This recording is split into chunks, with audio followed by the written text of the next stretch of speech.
מ-2010 עד תחילת 2015 גרתי בהוסטל לאנשים על ספקטרום האוטיסטי. פסיכיאטרית שישבתי מולה החליטה שאני לא מסוגל לנהל את ענייניי וצריך אפוטרופוס שינהל אותם עבורי.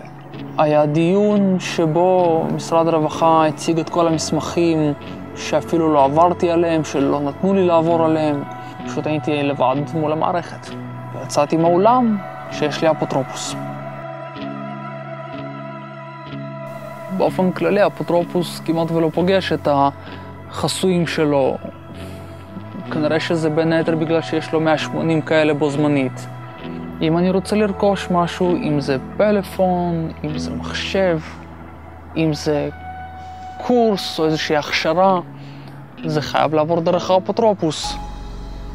והאפוטרופוס יכול לאשר את זה, יכול לא לאשר את זה, יכול להציב כל מיני תנאים, דרקוניים או הגיוניים, הכל תלוי בו. אחד הדברים שהפכו את כל העניין לגרוע עוד יותר זה שהמינוי הוא עד להודעה חדשה. זה מה שהיה כתוב בפסק דין, עד למתן החלטה אחרת. כשאין סיבה לחשוב שזה יהיה אחרת בעתיד, שזה יהיו החיים שלי עד הסוף, זהו, די. אז אני אעבוד, אני אהיה רוב הזמן בהוסטל, חוץ מהעבודה, לא יודע, אצא אולי לזה למרכז לאכול שווארמה אם יאשרו לי, אם אני אוכיח את עצמי מספיק. ומה הלאה? ואז מה? איפה אני אתקדם? אנשים חושבים על דירה, בשלב כלשהו על לימודים, על קריירה. אני חושב על ארוחת ערב. זה חיים. בשלב כלשהו הגעתי לנקודת שבירה שלי. החלטתי שלא שווה לחיות את החיים האלה. יום אחד מה שעשיתי, מה שכמעט עשיתי, זה לסיים את זה.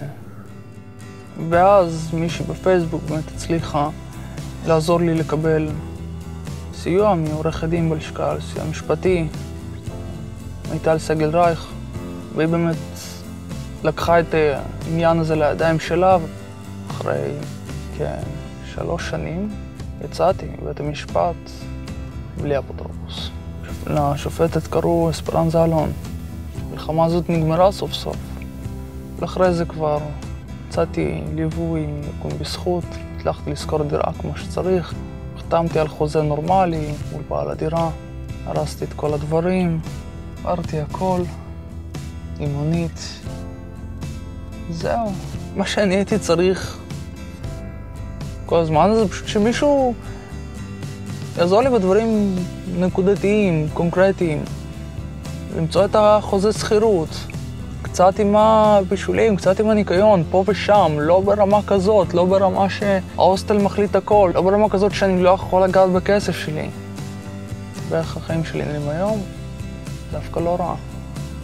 עובד בעמדה מסודרת, הצליח לעבור את שכר המינימום, ולא מתחתיו כמו מקודם. חי, מחליט מה לעשות ומתי לעשות. הייתי רוצה להגיד משהו נכון לעכשיו, למי שיש לו אפוטרופוס, המצב הנוכחי לא יימשך עוד הרבה זמן. שינוי יבוא. לא יודע עוד כמה זמן, אולי בהדרגה, אבל הוא יבוא. הרבה גורמים נלחמים במצב, והם ינצחו.